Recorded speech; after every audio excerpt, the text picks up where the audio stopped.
Hello friends, welcome to our channel.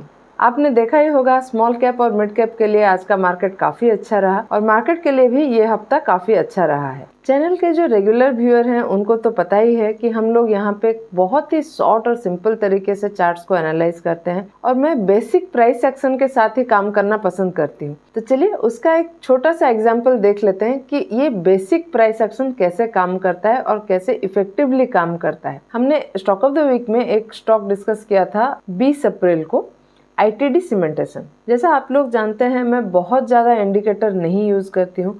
मैं basic जैसे EMA हो गया, RSI हो गया, वॉल्यूम हो गया, ये बेसिक पैरामीटर्स को यूज़ करती हूँ एनालाइज करने के लिए। देखिए यहाँ पे कैसे कितना अच्छे से ये चीज़ हमको देखने को मिला है कि 19 तारीख को मार्केट क्लोज हुआ और 20 तारीख को हमने ये स्टॉक को डिस्कस किया था सैटरडे को। और स्टॉक ये जो जोन है ये ट्रेंड लाइन से ब्रेकआउट कर लिया था और यहाँ पे एक माइनर रेजिस्टेंस को फेस कर रहा था। उस समय मेरा स्टॉक में एंट्री करने का प्लान बना। तब मेरा पहला टारगेट 438 के लेवल का था, जो कि अगर हम नोटिस करेंगे वो इस जोन का डेप्थ है। मैंने प्लॉट भी किया है इसको, देखिए आप अगर नोटिस करेंगे ये इस जोन का डेप्थ है। बीच में लोग थोड़ा सा परेशान भी हो गया था क्योंकि स्टॉक काफी आगे पीछे हो रहा था, लेकिन देखिए स्टॉक ने हमारा टारगेट अचीव किया है 3 जून को। और एक और टारगेट हमने डिसाइड किया था इस जोन का, देखिए ये भी हमारा अचीव हो गया है आज। तो ये रहता है मेरा सिंपल प्राइस एक्शन का तरीका और ये मेरे लिए काफ़ी अच्छे से काम करता है। मैंने जैसे प्रीवियस अपडेट्स में भी कई बार बोला है कि मेरे लिए ये टारगेट्स काम करते हैं। हो सकता है कुछ लोग मेरे पॉइंट ऑफ व्यू से एग्री ना करते हो, लेकिन ये तरीका मेरे लिए काफ़ी अच्छे से काफ़ी टाइम से काम कर रहा है, इसलिए मैं ये मेथड्स यूजुअली अप्लाई करती हूँ। और जो नए व्यूअर्स हैं, अगर आपको भी ऐसा सिंपल एनालिसिस अच्छा लग रहा हो तो आप भी हमारे चैनल को सब्सक्राइब कर सकते हैं ताकि आपको रेगुलर अपडेट्स हमारा मिलता रहे और ऐसे ही इंटरेस्टिंग स्टॉक्स का डिस्कशन आप मिस ना करें। इसी के साथ मैं एक और चीज बोलना चाहूंगी, मैंने पहले भी बोला है और आज भी बोल रही हूँ और हमेशा मेरा यही रहेगा मोटिव कि ये जो हमारा प्लेटफॉर्म है ये एक नॉलेज शेयरिंग का प्लेटफॉर्म हो। मैं आपको कुछ सिखा पाऊँ और हम आपसे कुछ सीखें और ऐसा एक कम्युनिटी बने जहाँ पे आप अपनी व्यू हमारे साथ शेयर करें। हो सकता है सबको मेरा काम पसंद ना आए, लेकिन मैं अगर अपने लिमिटेड नॉलेज से कुछ लोगों के लाइफ में कुछ चेंजेस ला पा रही हूँ, वो मेरे लिए बहुत ही बड़ी बात है और उसके लिए मैं अपने आप को ग्रेटफुल मानती हूँ। तो कहने का मतलब ये है कि हमारा इस स्टॉक में 3 जून को पहला टारगेट और आज दूसरा टारगेट अचीव हो गया है और 2-3 महीनों में अगर 30% का एक रिटर्न मिल रहा है, वो मेरे लिए बहुत ही बढ़िया बात है। चलिए इसी तरह का एक और अपडेट देख लेते हैं, पारस डिफेंस। ये स्टॉक को मैंने 25 तारीख को डिस्कस किया था और हमारे डिस्कशन के बाद स्टॉक में ऑलरेडी 37-38% का अप मूव आ गया है। स्टॉक में 885 के लेवल पे मेरा पहला टारगेट अचीव हो गया है और 1256 का जो मेरा दूसरा टारगेट है वो भी मुझे अचीवेबल लग रहा है क्योंकि स्टॉक अभी ऑलमोस्ट हमारे टारगेट के पास पहुंच गया है। चलिए अभी बात कर लेते हैं हमारे स्टॉक ऑफ द वीक के बारे में, जो है वरुण बेवरेजेस लिमिटेड। और अभी हम पहले स्टॉक का फंडामेंटल एनालिसिस देख लेते हैं।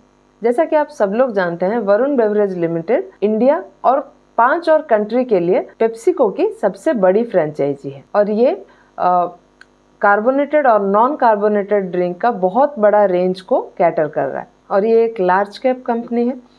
इसका अगर हम स्टॉक पी देखेंगे, ये इंडस्ट्री पी से काफ़ी हाई है, अराउंड 2.5 टाइम्स है और जनरली ये हाई ही रहता है क्योंकि स्टॉक पी तभी कम होता है जब स्टॉक के प्राइस में कुछ बड़ा डिफरेंस आता है, कुछ बड़ा डिप आता है। लेकिन ये जो स्टॉक है इसमें वैसा कुछ डिप अगर आप थ्रू आउट देखेंगे तो उसमें ऐसा कुछ बड़ा डिप नहीं आया है स्टॉक में।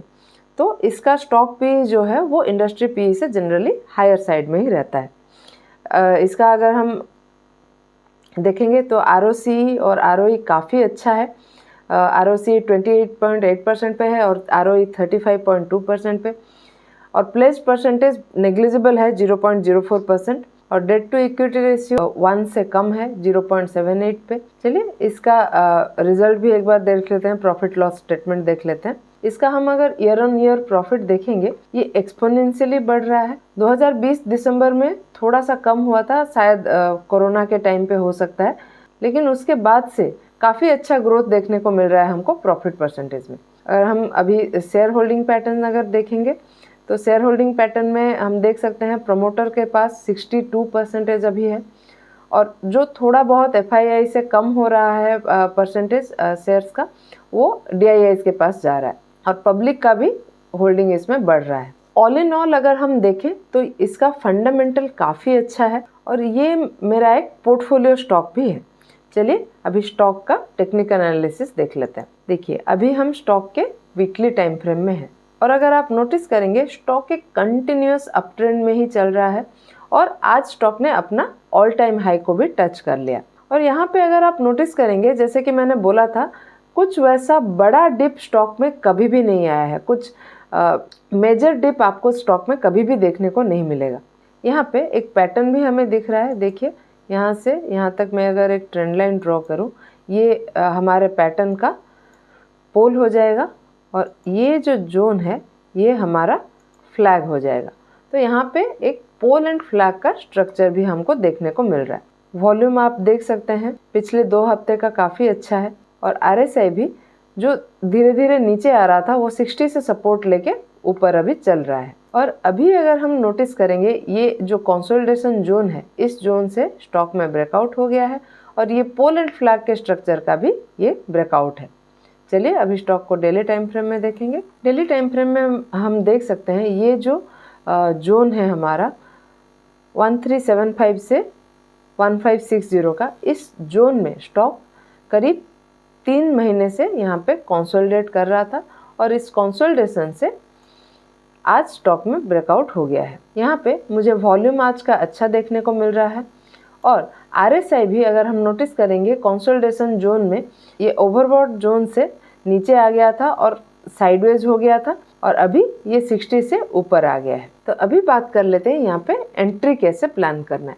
देखिए जैसा कि मैंने आप लोगों को बोला, ये मेरा पोर्टफोलियो स्टॉक है, तो जब भी मुझे स्टॉक में डिप मिलता है छोटा मोटा, या फिर जब स्टॉक में एक जोन से ब्रेकआउट होता है, मैं अपना थोड़ा बहुत क्वांटिटी ऐड कर लेती हूँ, और आज भी मैंने ऑलरेडी ये स्टॉक में थोड़ा क्वांटिटी ऐड कर लिया है। लेकिन अगर purely trading point of view से देखें तो अभी इसका एंट्री कैसे करना है वो अभी डिस्कस कर लेते हैं। देखिए स्टॉक में ऑलरेडी इस जोन से ब्रेकआउट हो गया है, तो मंडे के मार्केट कंडीशन को देखते हुए CMP पे थोड़ा क्वांटिटी यहाँ पे बाय किया जा सकता है, और अगर स्टॉक किसी भी रीजन से मुझे यहाँ पे डिप में मिलता है थोड़ा बहुत, तो वो और भी अच्छी बात है, मैं यहाँ पे क्वांटिटी और ऐड करूँगी। उस केस में मुझे पहला टारगेट ये जो हमारा कंसोलिडेशन जोन है इसका डेप्थ मिलेगा। देखिए यहाँ से यहाँ तक मैं प्राइस रेंज ड्रॉ करूँगी और इसको ऊपर प्लॉट करूँगी, तो 1780 के लेवल पे मुझे मेरा पहला टारगेट मिल जाएगा। और अगर ये जो हमारा पोल है, इस पोल को अगर हम प्लॉट करते हैं जहाँ से स्टॉक ने अपना अपमूव चालू किया है वहाँ पे, तो करीब 2020 के लेवल पे भी मुझे एक और टारगेट मिल जाएगा। तो इस पॉइंट पे हम स्टॉप लॉस कहाँ पे प्लान करें? ऐसे तो देखा जाए यहाँ पे मुझे कुछ वैसा स्टॉप लॉस का मुझे कुछ कहीं पे नहीं दिख रहा है, ऐसा कुछ स्ट्रॉन्ग सपोर्ट मुझे नहीं दिख रहा है। लेकिन ये जो 1556 का लेवल है ये एक स्टॉप लॉस हो सकता है, क्योंकि यहाँ पे स्टॉक ने काफ़ी बार रेजिस्टेंस लिया है। लेकिन मैं थोड़ा सा बायस्ड हूँ ये स्टॉक के लिए। स्टॉक काफ़ी अच्छा है, इसका फंडामेंटल्स अच्छे हैं, तो ये स्टॉक को लॉन्ग टर्म के लिए प्लान किया जा सकता है। और ध्यान में रखें, प्रॉपर एनालिसिस किए बिना कोई भी स्टॉक में अपनी एंट्री प्लान ना करें, और हमेशा ही कोई भी सिचुएशन के लिए, कोई भी एक्सीडेंट्स के लिए प्रॉपर स्टॉप लॉस प्लान करके ही स्टॉक में पोजीशन बनाएं। ये मेरी तरफ से कोई भी बाइंग या सेलिंग का सजेशन नहीं है। स्टॉक में एंट्री करने के लिए प्रॉपर एनालिसिस करें या फिर अपने फाइनेंशियल एडवाइज़र की सलाह लें। आपको हमारा आज का एनालिसिस कैसा लगा हमें कमेंट में लिख के ज़रूर बताइएगा, और अगर पसंद आया हो तो वीडियो को लाइक और चैनल को सब्सक्राइब करना बिल्कुल मत भूलिएगा। ऐसे ही और टेक्निकल एनालिसिस के साथ मिलते हैं अगले वीडियो में। Thank you.